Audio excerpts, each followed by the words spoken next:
Very pleased to be here in Métis Region 5, part of Nipissing District, and of course the city of North Bay.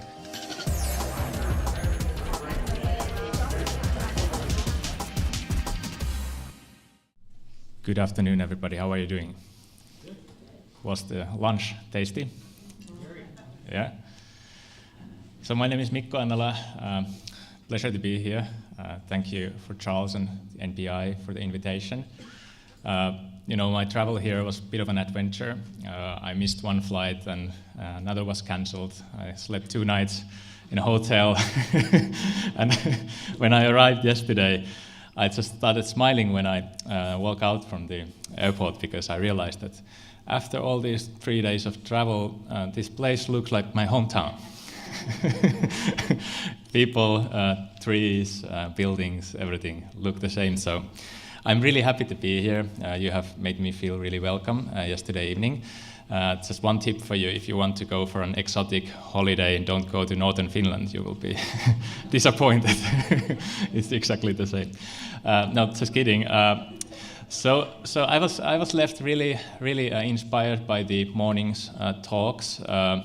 Mani and everybody. It was delightful to hear about the history of the area, which it's really rare for me that on this kind of short trips you get to understand so much about the local history layer and also the matters that are actually happening here in Northern Ontario.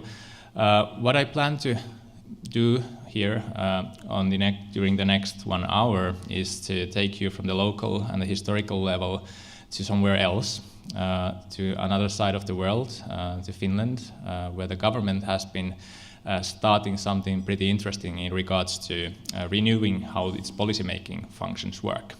So basically in Finland, the government has started to utilize experimentation systematically as part of their normal policymaking works in selected policy objectives.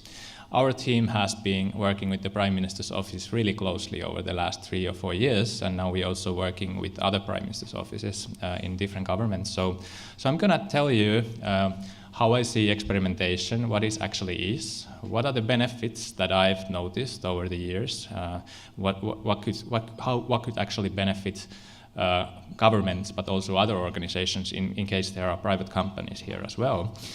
And what you can do during this speech, you can start thinking, how could you actually utilize some of these methods in Northern Ontario? So what would be a great policy experiment here? I know that you have a lot of capabilities at place already. I've talked to many people here who understand so much about data, evaluations, impact, and so forth. So there's definitely a good groundwork already there at place. So you can think how this could help you, and then we can have a discussion at the end as well.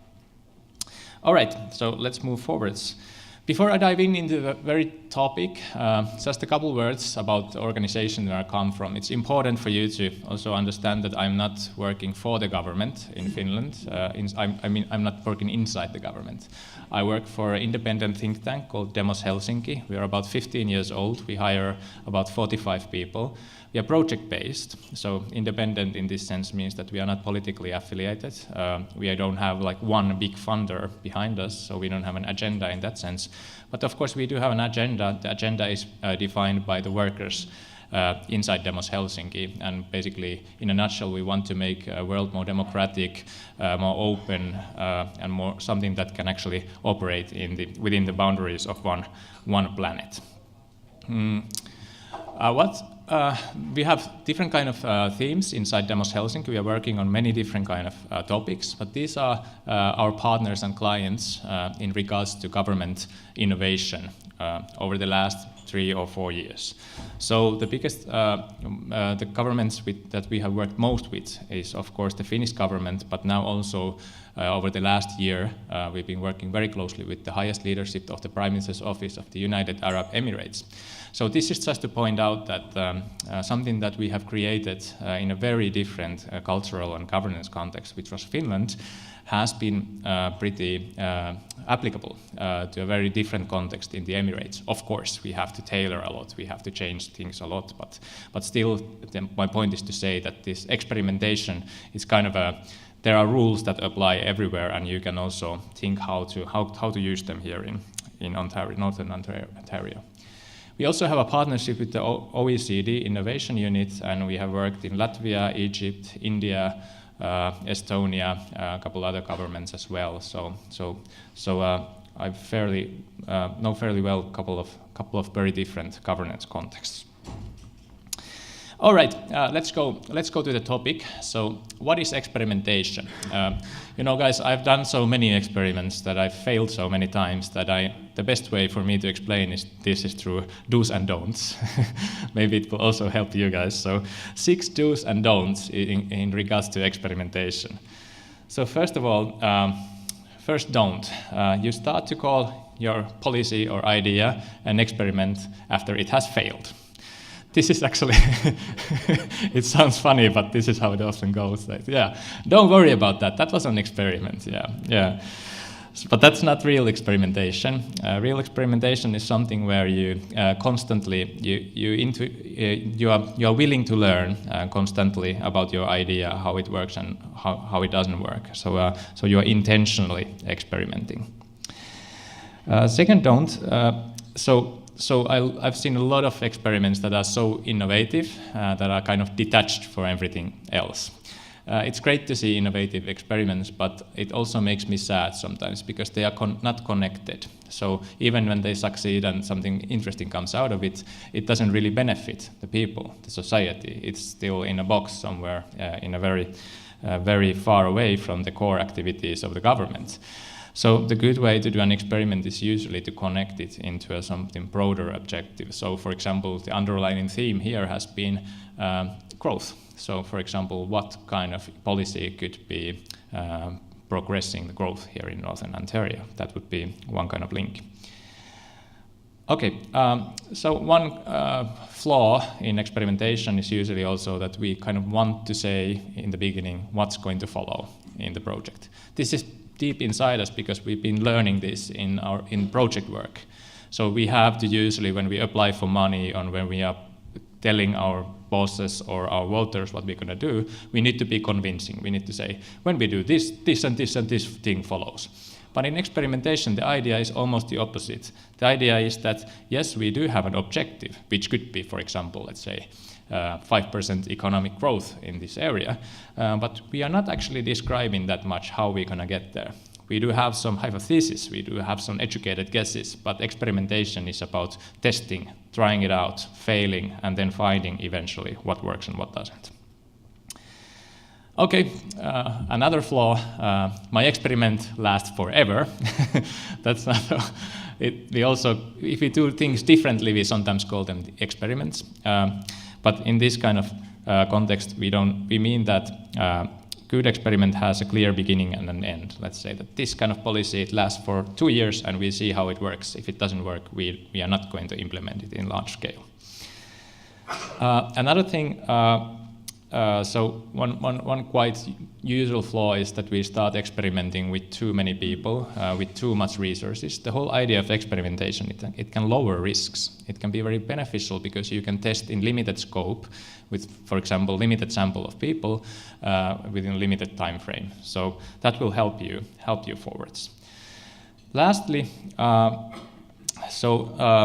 one cultural problem is usually that when it turns out that your idea wasn't as good as you thought, which happens all the time if you're really honest with yourself, you have to hide it from people, stakeholders, your boss, voters, or even from yourself. You don't want to face it. So that's not a good experiment, because in good experiment you can clearly tell how well your idea works and doesn't, because you are doing as robust evaluations as you can. Okay, so now you know what is experimentation. Now I'm going to try to explain to you why you should be doing it. So 5 benefits. This is not scientific. This is something that I've noticed over the way during doing many experiments with different governments. So 5 different kind of benefits. First one, I believe that experimentation, when it's done in the right way, it actually increases trust between people and the government or the organization that is conducting the experiment. The idea is that in real good experimentation, you expose your idea in a pretty early phase of the experimentation to the potential end users. So are they its citizens or are they end users of a product or service? You need to go there, you need to face them, and then the magic happens. Those people, they become builders of your experiments. They are not anymore participants only. They are not in a laboratory, some people that you are treating with your experiments, but they are actually contributing to your experimentation setting. This usually makes the policy better, service better, but also increases trust between the government that can often be quite far away from its citizen. Second one, very economic one. Experimentation can reduce risk. Listen, I don't know the Northern Ontario history that well, but I'm sure you guys have some failing policies here as well. Everybody has them. So if we could think in that way that, hey, what if that one particular failing policy would have been an experiment? What if it was in a limited time frame, limited scope, and we found out that it didn't work and we didn't implement it? Think it that way. You know, I put this picture of these robot buses there because my team has been testing with them in Finland. And one story related to that is that one particular morning we were testing this technology on the street, and suddenly this bus didn't move at all. We had no idea what was wrong, and we spent many hours there. And then at some point we realized that there was a nightclub nearby. And in the morning, early in the morning, there was some guy who left the nightclub, had this idea that I will twist these street signs to a little bit towards the street, traffic signs, I mean. And the robot saw that, okay, this is dangerous. Normal driver, like normal driver wouldn't recognize any difference, but the robot thought that it was dangerous. So this is how we learned in a very early stage that this robot has this kind of design flaw, and we were able to fix that flaw. But if we were doing this in a laboratory, I don't know, how long would it take to understand that this kind of possibility exists? So these kind of things you can actually find out really fast when you roll out your ideas in an early stage. Third one is maybe one of my favorites. This is a psychological benefit. When experimentation exists in your toolkits, it enables you to explore the sphere of unknown. Here's another story. This is actually from the United States. It's a 100 years old story. Now I recognize that this story also involves a drunken man, but this is not intentional. But in this story, there is a man walking outside, a police officer walking outside at night, and then he finds a guy who is on the street and trying to look for something. And the policeman goes and asks, like, "What are you doing?" And the guy says, I'm looking for my keys. And then, well, this officer, he starts to help this guy, and they keep on looking for his keys for a long time. After a while, this policeman says to this guy that, hey, he's a little bit frustrated, and he says, "Did you really lose your keys here?" And then the guy says, "Of course not." And then the policeman asks, "Well, why are we looking for your keys right here?" And then the guy says, "Because the light is better here." I don't know if the story is true, but the point of the story is that it's we have an organization, we have a psychological tendency to look towards the obvious because it's safe, it's easy, So I argue that once you have experimentation in your toolkit, you can more easily step out of that light and start looking for the light keys, because you have this tool that you can. Without big risk, it's like your hands. You can go to the dark and you can try to find something from there. If you fail, you will know it because you have tested it with your experimentation tool. So this opens your mindset, and you can look for more innovative solutions because you know that the risk is smaller. And I think this benefit is huge. It doesn't come immediately, but it comes when you start as an organization learning that experimentation is possible. Okay, fourth benefit. an obvious one, especially for people who are talking about data and evidence over here. It can show what works and what doesn't. So once you have already established an idea, a really educated guess on what you want to do with policy or what kind of service you want to have, you can build a setting which actually measures pretty well, pretty reliably, if it works or not. You can build statistical evidence there. This is one of our experiments that we are running with the Ministry of Education and Culture and the Social and Health Ministry in Finland. We built a set of 7 different experiments in order to explore these policy objectives, where the government wants to see if arts and culture could be connected or should be connected to the social and health services in Finland. So this is just one of the experiments, which is an RCT, randomized controlled trial that we are running. And the idea here is that when the kids are in a hospital, they are of course very scared and they don't know what's coming next. And that is actually very difficult for the operations also in hospital. It takes a lot of time for, to start the surgery and so forth. So the idea is that maybe if there was some kind of figure like a clown who would be there to calm this kid down, and then of course it would be good for the child, but also it would be more process efficient, so it would be a win-win. So we are actually measuring if this works or not. If it doesn't, forget it. If it does, then we are considering, social and health ministers considering if part of this arts budget could be coming from the budgets of the social and health ministry. Just one example. Last benefit is a more organization level benefit. It helps in staying on the right track. So the best practices come right now from the private sector in regards to this benefit. So for example, companies like Facebook, Amazon, Google, they do continuous amount of, like they have taken experimentation to the very core of their strategy. So for example, Mark Zuckerberg has said that at one point of the time, there's no one Facebook existing. There are 10,000 Facebooks. They are testing all the time what works and what doesn't. Amazon's CEO, the richest man in the world, has said that the function of our success is how much experiments we can do per 1 year, per 1 month, per 1 week, per 1 day. They are continuously learning, and then usually 5 to 10% of these results, they lead into substantial changes in their business strategy. So that's a little bit different kind of experimentation than gathering robust evidence. It's more about exploration, about rapid changes of direction according to the evidence that you can get from the environment. Okay, now I would like to wake you up. Because I know the lunch is always heavy, so take a partner, just talk, let's say 3 minutes in total. Have you ever done an experiment? And now, don't think that this has to be something super robust or super official. It can be something that you have done in 1 day, one hour, or tested something a little bit differently. So just take a moment. Go ahead. Would someone want to share an experiment? Do we have a microphone somewhere? We do have a microphone. So who wants to share?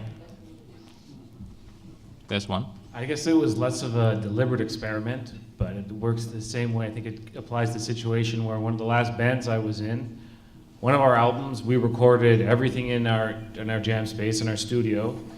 The next one, we just recorded the drums there, and then the guitarist and I, we each took our time at home and recorded our own parts. And just doing it that way, I found it was easier to take my time, make sure I get everything right, not being rushed like, okay, it's getting dark, we gotta be out of here. And that way I found that, again, the quality was way better. I wasn't mad that, once everything was done, oh crap, I screwed up that part, I didn't like it. Like, I got to do everything perfectly, the way that I wanted. Thanks. That's a good example how experimentation can take place in many different contexts. Actually, my argument here is we don't have time to have everybody of you to share your experiments, but the point is that according to my experience, when I ask this question, usually the result is that most people actually already do experimentation in a way or another. At the same time, the situation is that most people don't do it systematically. So there's no framework or model behind that. So that takes me to the next topic. So what is happening right now in governments all around the world? I would say that experimentation is becoming more and more systematic. So I'm going to describe you how is it happening. But before that, it's worthwhile to say that the idea of experimentation is far from being new. Already, for example, President Roosevelt in the very early 30s, he said that this country needs, and unless I mistake its temper, the country demands bold, persistent experimentation. So the idea of testing what works and what doesn't, it's kind of a common sense more than something of a novelty. And actually many parts of the society already work according to that principle. But for some reason, it hasn't become the mainstream way of doing policy. It hasn't become the mainstream way of how we do laws, for example. So I think that's somewhere that governments are looking towards that very interestingly right now. I would say that over the last 10 years, there's been a new global wave of experimentation that is emerging in very different places of the world. Actually, before I came here, I was in Ottawa, and I visited the Privy Council office, I visited the Treasury, Immigration office, a couple other players there. And what's happening in the Canadian federal government is actually really interesting. They have created different kind of incentives for the deputy heads so that they actually need to show evidence when they do policy. So there's a certain kind of incentive structure there that incentivizes them towards experimentation. This doesn't exist. I haven't run into that anywhere else in the world. Then again, Barack Obama, in his later term, he established this experimentation unit, behavioral science unit, in the White House. Then, of course, when Trump got elected in, it hasn't been used ever since. But this kind of appetite was there and is there clearly at place. The European Commission has been recommending its member state to utilize experimentation, their policy-making work, and in Finland, the government elevated experimentation to the highest political agenda in the whole country, and that's where we have been involved a lot, and I'm going to tell about that later on. Also, the United Arab Emirates, the Prime Minister's office, they are now creating a national experimentation framework in order to innovate faster and find out what works and what doesn't. So why is this happening? One reason, on top of those benefits that I mentioned, is very economic. Some methods have already showed very tangible results. This is a UK government Behavioural Insights team, which is doing experiments at the very end of the policy cycle. They are testing how policy implementation could be more efficient. So they have been able to improve how well taxes are collected, how, for example, student dropouts can be decreased, and many other topics. And what they do basically, to put it in a nutshell, is very small changes in deliveries of services. So it can be, for example, a letter where they have a message that yes, you should be paying your taxes. So they change that sentence or a couple sentences there, and they write something different, and they use psychological understanding, psychological research for that. And surprisingly, with this kind of experiment, which doesn't practically cost anything because you have all the infrastructure at place, you are already sending those reminder letters, it doesn't cost practically anything, you can get millions of benefits. And it's been calculated that over a 5-year period, they made £300 million savings of public money. Now they've been operating over a decade. I don't know what the latest numbers are, but it's not, of course, it's not huge amount of money in terms of the whole budget of the government, but it's still significant. At the same time, the experts say, OECD says that this is just the beginning. Experimentation has not reached its full potential, and I agree with this. The best benchmarks still come from those kind of organizations that do very small incremental changes to policies and services. So the next step in experimentation must be something different, something more transformational. So my interpretation of the situation is actually rather poetic. My idea is that right now in public sector experimentation, we are still in puzzle phase. So we are really good at taking a puzzle, making this existing policy look a little bit better. Taking a puzzle from there, adjusting a little bit, and it works a little bit better. That's a great thing, that's a beautiful thing, but at the same time, the truth is that somebody has already painted that picture behind that puzzle. So there are very few really transformative, societal transformative experiments going on. And my argument here is that I think in the future we must be asking more from experimentation, and this is what governments are looking into right now. Can experimentation help governments to innovate better, and can it help them to steer societal transformation?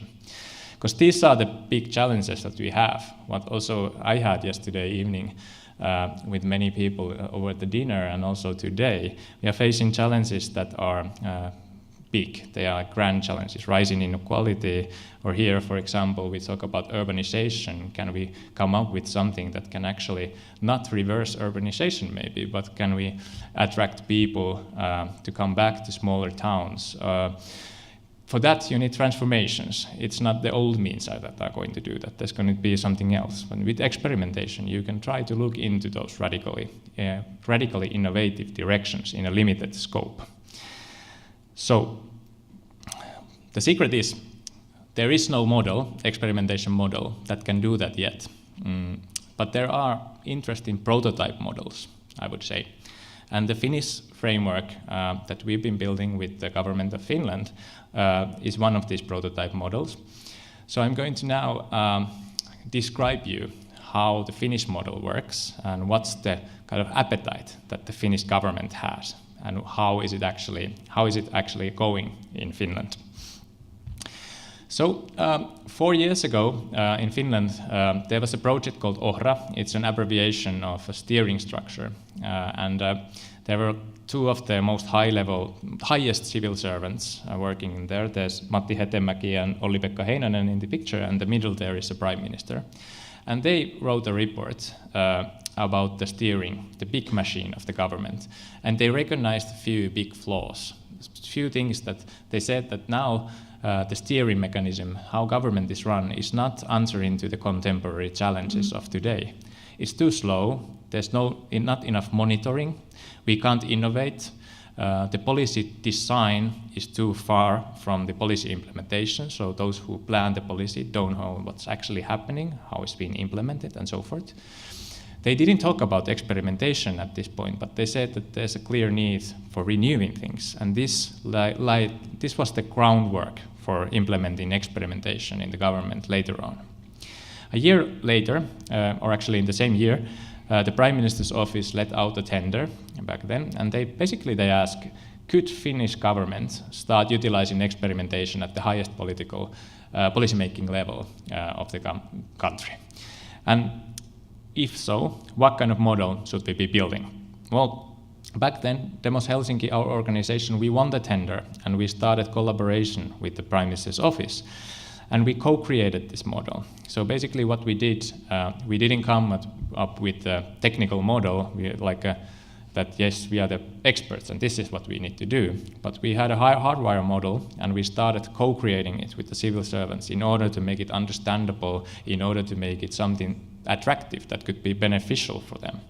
At the same time, we went through the best possible models that we could find from abroad, benchmarked it, and see what we can learn from them. And the interesting thing here is that there was no model that was actually answering to the Finnish needs, the needs that we have identified. Because what we did, we interviewed the politicians and high-level policymakers, and we asked, what would you need from this model? And these are the values and the elements that the Finnish government, the Finnish politicians and policymakers wanted to underline. First one was wicked problems. They say that yes, nowadays there are big problems that we can't really grasp. We can't really solve them through one ministry or through one department. We need new kind of tools for them. We need to be able to chop them into pieces, try out what works and what doesn't. Secondly, they mentioned digitalization. They said that yes, this can be actually an opportunity, but digitalization is changing so fast, developing so fast, that is an opportunity that we can't actually grasp with our current measures. So we need a way to be more agile, way to develop through not so much by planning, but through doing. Then they also mentioned scarce resources. There was an economic downturn at that time, especially in Finland. So they, of course, wanted to see if this can save them money or do things more efficiently. But lastly, perhaps more interestingly, this is a value. This is a basic value. They wanted that this is a really democratic model. This is an open model. This is something that actually increases trust between the citizen and the government. Not treat them as a laboratory subject, but treat them as a co-designers of the society. So what follows is a set of experiments, and then the experimentation was elevated to the highest political agenda, which is the government program. This is a direct quotation from there. They said a culture of experimentation is going to be introduced in the government. So even at this phase, they already recognize that this is not going to be only a technical tool. This is an approach that we need to take. We need to start thinking differently. So there was 27 policy experiments written down to the government program and its policy implementation plan. We recommended that they should be from many different domains so that the government can start testing where experimentation works and where it doesn't. So for example, there's a digitalization of municipal services. These are really like explorative experiments, for example, using drone technology in forest fires, for example. Then there's transforming traffic through digitalization, that kind of development when we don't necessarily own cars anymore, but we use them as a service, or then automation of cars and public transportation. Then there is this integrating arts into social and welfare, social and health services, and there are a couple of language learning experiments ongoing. So you see there are many different domains. And for me, the interesting thing is that the government built this kind of a self-learning system inside the government. So there is on the left side, you can see the government program, which is the highest political agenda in Finland. So in that program, you have an experimentation program. And then over there, you have this set of 27 different policy experiments. So pay attention, the last part is the most important. There's the evaluation of each policy experiment, and then that evidence is fed to the next government program. Obviously, that's not the easiest task to be done. The government is changing after every 4 years. But then the more important part maybe is that also the experimentation program, the tool, is evaluated. The evaluation is ongoing right now. And the strategy secretariat of the government is feeding that information to the next government program. And that is happening pretty much for sure, because they are not politicians, they are policymakers. So basically they are trying to improve the way how experimentation connects to the policymaking functions, to the core of the government. All right, so what is the model then? Before I explain it to you, I would like to say that even though this model is planned for the national government, there's no reason not to think that many of the elements here couldn't be applicable, for example, here in Northern Ontario, if you're interested in running policy experiments or service experiments. Because we have been taking elements of this model to the United Arab Emirates. And if you can do that, you can easily do it here as well. So I'm just saying this because I want this to be helpful for you. I hope there's something beneficial in this keynote for you. So what we call this model, it's not an official name, it's what we use as a Demos Helsinki because we want to emphasize this co-design side of this model. We call it the co-design of policy because what I said about the trust and about the co-creation side, it was so important in Finland, and it is still important. We are a really democratic country in the sense. So we want to emphasize that this is not only experimentation, it's about developing society together with the people and relevant stakeholders, relevant for the policy objective. How the model unfolds in the very beginning, when there is a policy objective that comes directly from the highest political agenda. But the objective is usually very broad, so it's not detailed. But what we do, we identified best practices related to this policy objective. We also identified who could be influenced by the policy and invite the people and also stakeholders around this policy problem to define what are the most crucial topics related to this policy objective. What are the things that we need to be solving here? Because we have this experimentation as a tool. So what are the questions that you want to ask if we want to create a sustainable policy out of this? So we co-create a lot. It's not always easy. Sometimes, of course, different stakeholders, they can disagree a lot. But when you do the process, when you meet them many times, when you co-create, you do different kind of analyses, usually you get to a level where you can actually agree on some questions that need to be answered with evidence. And you build co-ownership towards the process, which is the most beautiful thing, I think. Then, of course, we are not forgetting what has been done in the past. Everything shouldn't be experimented with. If you already know what's happening, if you know how to do it well, then don't experiment. So we look into science, we look into experiment knowledge, see if there's something we can take from there, and then we move on. Before building a setting where we collect really robust evidence, we move on to phase where we do qualitative experiments. So these are usually, I like to say, quick and dirty type of experiments where you learn fast. It can be anything from interviews to building like a very raw version of a new service, or it can be ethnographic or something where you kind of build empathy towards the problem and try to understand how could your prototype solution work better? How could what are the most crucial questions that need to be answered in terms of making the policy work in the future, and also making a feasibility test, because if you are running a really big-scale experiment, you don't want to do that immediately. You want to test some of the hypotheses as fast as possible, so you will save resources in the end. And finally, in the end, you need to be patient and wait for reliable results. I had a really good conversation over that table when we were discussing about one policy experiment, and one of the gentlemen at the table asked, is 2 years enough for showing evidence? And it's a really good question. Sometimes it is, sometimes even half a year it is, but usually these are actually compromises.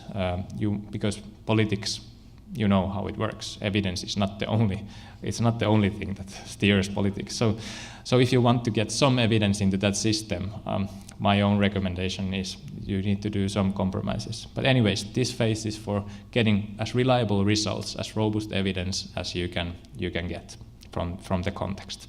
Then you evaluate that. There's an evaluator that doesn't come from inside the government, but outside the government. And more importantly for me, there is usually a co-interpretation of the results. So you take the stakeholders, the people, those who your policy is targeted for, and you explain the analysis, and you say, what would this mean in terms of policy? What are the policy recommendations? And then this information goes to the minister, and the minister gives policy recommendations on the basis of all this. So that's the whole process, how it goes. So now I would like to play a video because this is one of the experiments that are now ongoing. So that is one of the 27 policy experiments that are ongoing. I pick it as an example here, partly because I know that there was one basic income experiment in Ontario as well, but maybe we can have a talk about that soon. But also because it's pretty interesting. This is actually, this picture, what you see there, is a picture of a paper factory in Oulu, my hometown up north. And so basically this is a picture taken by the New York Times.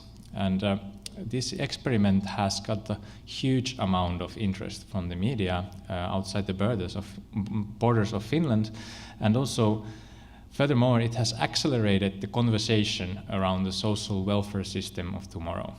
So what I'm saying here, that in some cases in these experiments, they kind of become social objectives for societal conversation. And right now, the experiment is still ongoing, but I'm pretty sure, I would say I'm 100% sure, basic income is not going to be implemented in Finland after this experiment, whatever happens. But already many of the leading politicians have said that yes, renewing the social welfare system the structure in Finland is a big topic, is one of the major topics in the next government term and in the elections. Some of them have already proposed that there need to be some other experiments related to this, because this change needs to be transformative. It needs to be answering to the questions of automatizing and robotizing labor market, accumulation of wealth in the future. It cannot be incremental improvements anymore. So in that sense, it's been an interesting pathway, even though the experiment doesn't necessarily contribute to policy directly. But then again, I wanted to pick a couple more. Okay, it's working. So a couple examples, because I know the theme of the conference was tax, and these are also experiments that can have linked or can link more directly to the policy because they are not so transformative. So actually tax compliance has been it's been a popular topic for policy experimentation or service experimentation. I picked up 3 different kind of results. The first one is utilizing social norms. So basically this is actually from the UK experimentation actor. So basically what they do is that when they send a reminder for those people who haven't been paying their taxes, and they say that 9 out of 10 people they pay their taxes in time. You're not one of them. It increases substantially the amount of tax compliance. You know why? Because it's the norm effect. Usually, as people, we don't want to be different from each other.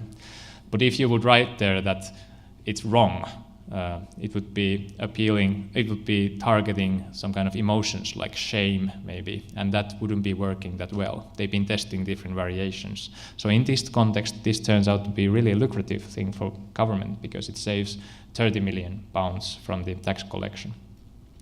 Second one is come from the developing context. Now, notice I'm not saying that this will work always. This seems to be working in the context where they have been done. So second one was from a developing country, and there they decided to try to target the collectors. So they gave, in one group they give financial incentives, and in another group they give career incentives. So these people, these collectors, if they collect more, they get to move to a better location and get a better position. So actually these financial incentives, they worked, but they only increased the revenue by something like 10%. And when at the same time you need to give the money to the people as a prize. So it wasn't really functional. But these career incentives, they were really functional. They increased the amount of tax being collected. Third one, another approach, exposing the information about tax compliance. So here the idea was that they are, again, a developing context. So they made it public from some companies how they are paying their taxes. And the interesting result here was that in those areas where the companies were paying their taxes really well, honestly and really well, in those areas the overall tax compliance went up really well. Because again, the norm effect, you want to be on the level where the others are. So in those areas where the tax compliance wasn't that high, they didn't get that result out of it. So this is kind of a pretty simple experiments, but you can randomize and you can test it in small scale within 1 or 2 years, and you can see how it works and then pick the one that seems to be most functional. Okay, I'm approaching the end of my presentation. I only have some minutes left, but I wanted to say one more thing, and this is about how to actually start experimentation. I know many of you actually have a lot of experience in this room, but I still want to kind of this is not that difficult actually. There's a myth that this is something that is very difficult to make happen, but that's not really true. So there are 3 things that I want to show to you. The first one is the most important, and I would say that it's also the most challenging one, because it's about the culture and the mindset. So firstly, if you want to do experimentation, you need to change your thinking. The first thing is that it's not so much about planning anymore. It's more about learning by doing. You need to get there. You need to face the people. You need to be curious and also face your flaws in your own thinking. Second mindset thing is that you can't be avoiding errors anymore.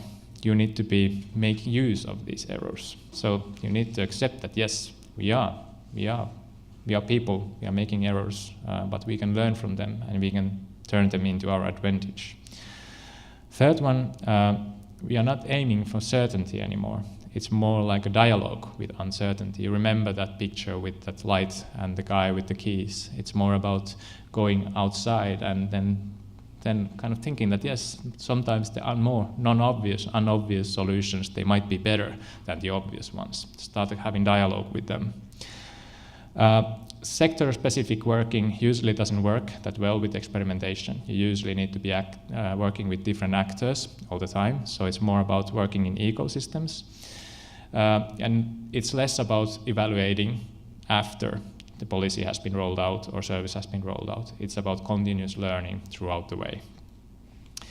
Second point, there are many kinds of tools that you can use, so you don't have to invent everything. This is an example of our tools which can help your team to go around that kind of table and make an experimentation plan within couple hours. We've done that many times with people who don't have any experience in experimentation, so you can standardize your process with these kind of tools. Thirdly, you need to understand the logic of experimentation. For me, it's something like think big, start small. So if you have certainty over here, and if you have resources on the horizontal part, you actually you start. Now there's something wrong with the effects, but I'll explain it to you. So you start from very, very small. So when you don't know what's going on, when you know what the phenomenon is, or if you have a really radical, innovative idea, you're not putting in a huge amount of resources. You put out an idea of your idea, like a really pre-test idea. You face a couple of people, you ask them, does it make any sense? If it doesn't, get rid of it. But if there's something there, then put in a little bit more resources, build a better so-called prototype or version of your service or policy, test it again. And this is the exploratory phase. If you survive to the end of this phase, then it's time for the verificatory phase, where you actually build a more experimental, like a robust setting where you can actually evaluate what works and what doesn't and calculate the impact more better. This saves you a lot of resources when you learn to do this. Finally, going back to the big picture, having worked with different prime minister's offices and high-level governments, I think three things are the key elements for getting like really big benefits from experimentation. First one is the ability to attract many actors to commit to a societal mission, something like a task. Like it could be like, let's make Northern Ontario like something really big, like, you know, those objectives that you have been stating here, that were stated yesterday in the business hours, you know, something that actually inspires people to experiment together, because no actor alone can actually make a societal transformation happen. So once this kind of model is at place, then experimentation can be highly beneficial.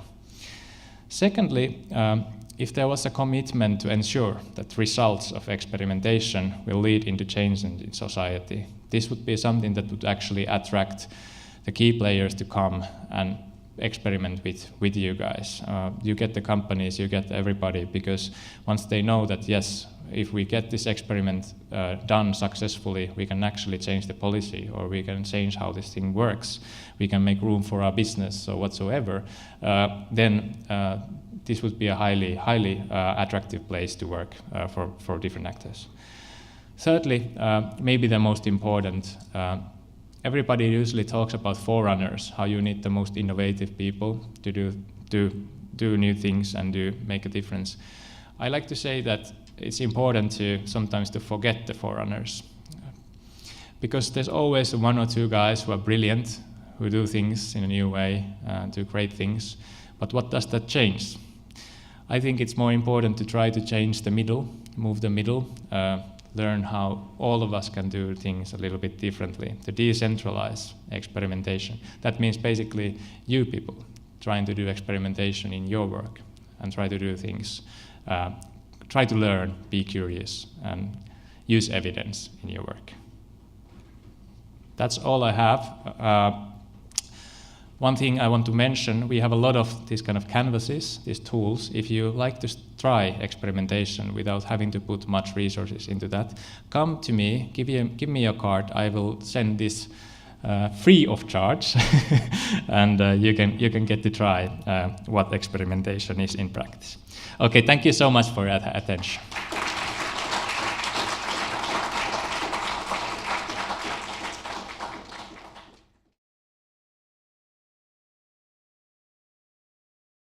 Thank you. This is a really great presentation, very thought-provoking.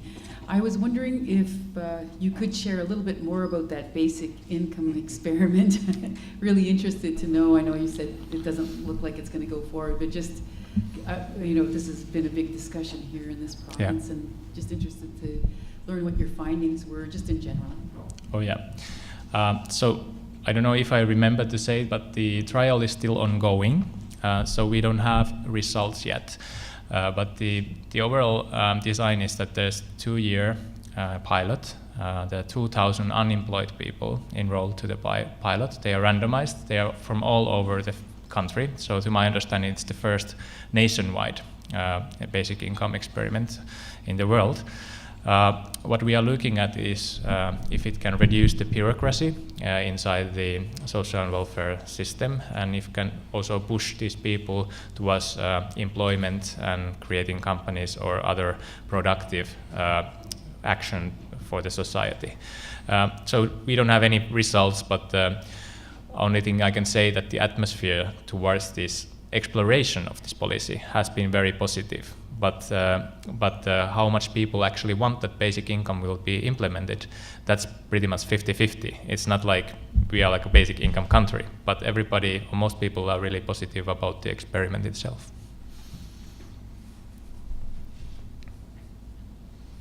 Any other questions? Just when you experiment on different issue items, but then there's also, and we were talking about the regionalness of Northern Ontario. How do you experiment for the issue, but then also the audience or the context? So how do you scale out through your experiments? Do you want to include a scale within your experiments usually when you start, or is it better just to stick with one community, or how far do you go in experimenting between just, as you mentioned before, a policy that's launched everywhere and it fails, versus only launching in one place, but then having to experiment a second time to make sure that it's actually applicable in other places, and is there a balance? Yeah, it's a really good question. As I said in the beginning, this is a prototype model still. It's the first time the Finnish government is running it. So there are some things that haven't been thought through, or there are no perfect links between all activities. So one thing that we are really looking into is exactly the link between the results and how it actually influences policy and decision making. My thinking is that the link is stronger once you do it together with people and stakeholders, because then you create co-ownership towards the policy. So the idea, of course, is that you should be able to influence policy after the round of experimentation. And in practice, how it goes, we will see and keep developing. Sorry?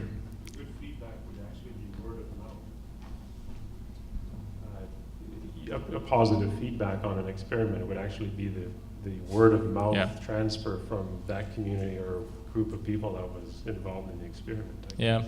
Yeah, definitely. I think one thing is in regards to evaluation. I know that the robust evaluations need to be planned a lot in advance, and then you can only look into a few variables reliably.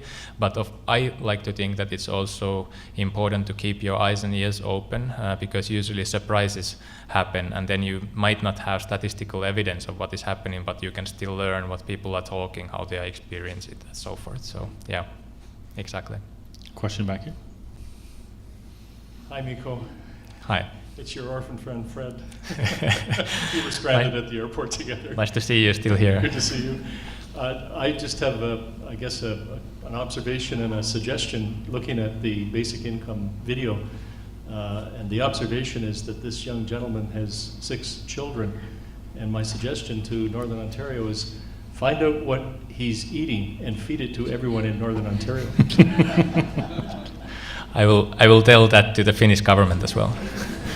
There was a question here, right in front of you.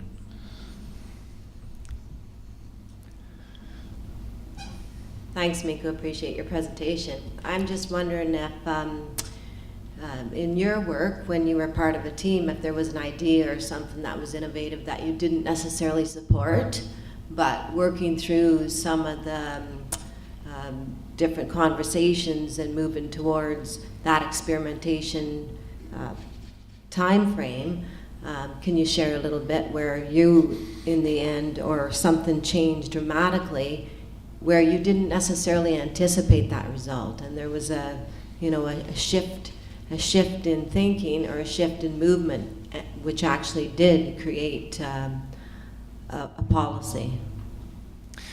Yeah. So again, I must mention that our experiments are still ongoing in Finland. So can't really tell about the policy impact yet on those behalf. But I can tell about the process. One surprise to me was actually the experiment that I mentioned here, where the arts and culture are being integrated to the social and welfare system. And so there I learned that actually this topic had been on the table of the government for 15 years already. And it was actually initiated by the Social and Health Ministry. So it was them who wanted to have arts inside hospitals. But what happened there was that the artists heard about that, and they started offering every possible piece of art or form of art to healthcare. And you can do that because not every art is doing good for us. It's not supposed to. So the conversation got stuck because these two, they come from very different paradigms. The healthcare is about strict evidence. Show me what it does to your blood pressure. Art is more about, hey, we know that this is good, So we had to facilitate this quite a lot. But when I learned that the motivation is actually existing already at the social and health side, they were just frustrated. It was a lot easier because then we could be going to this culture and arts side and say that, hey, they want this, but we need to be talking with a different language. We need to be talking with the evidence language, and I can help you with that. And then we moved forwards, and we translated this into hypotheses, and then move on to experimentation. So. Looks like there's a question over here. Great, thank you. I have a question about the policymakers and how you managed to get them to believe in the experimentation model. Is it a Finnish cultural and psyche thing that they're open to experimentation as a way of doing things, or did you have to educate and inculcate that desire to be experimentative in them? That's a really good question. I'm going to answer it on 2 levels. The first level is what I touched upon a little bit in my presentation, is that on the high level, the appetite is there. They know that things need to change. They know that more evidence is needed, more ways for quick, fast, agile learning is needed as well. The second layer is more difficult because it's the mainstream, mid-layer of the government, and it's really I have one partner which is super enthusiastic about this. She thinks this is the best way of working in government through all her career, which is 30 years. Then I have another which is pretty frustrated because you need to do things in a new ways, and not everything has been gone perfectly in this experiment, and it's not her fault. Sometimes it just happens because the system is not ready. Regulation framework is not ready for every experiment. Legislation framework is not ready, and so forth. So I could talk about this for a long time, but that's something that we are working on now. We try to create incentives for experimentation, also demand for experimentation, and also more guidelines and make it more easy and attractive for the mid-level workers in government. Thank you. I was just wondering about the design and the evaluation parts. It seems to me you'd have a certain amount of challenge identifying measures and indicators. Some would be observable, some would be more quantitative. Do you make an effort to select things that, if it's already being captured and measured in the system, that you're piggybacking on that? And is it essentially a challenge with each experiment to deal with that sort of thing? Yeah, I would say that you look, in the first place, somebody told me that Finland and Denmark are the countries with the best register data in the world. So the starting point is good. So because we have a lot of variables that we can tap into and they come from the existing registers. But then again, what's more difficult is that I think the financial model for these experiments it's not perfect, because sometimes you have, we had 20 million for the basic income experiment, which you can already do something with that money. But then for some other experiments, it's a lot less. So over there, you need to compromise more because you just don't have the funds yet. And that this is another side of the story which is not ready yet, because sometimes the experiments could be really beneficial also in terms of money, but you just don't have enough funds for implementing. So you need to compromise sometimes. One last question, if there is any. Here we go.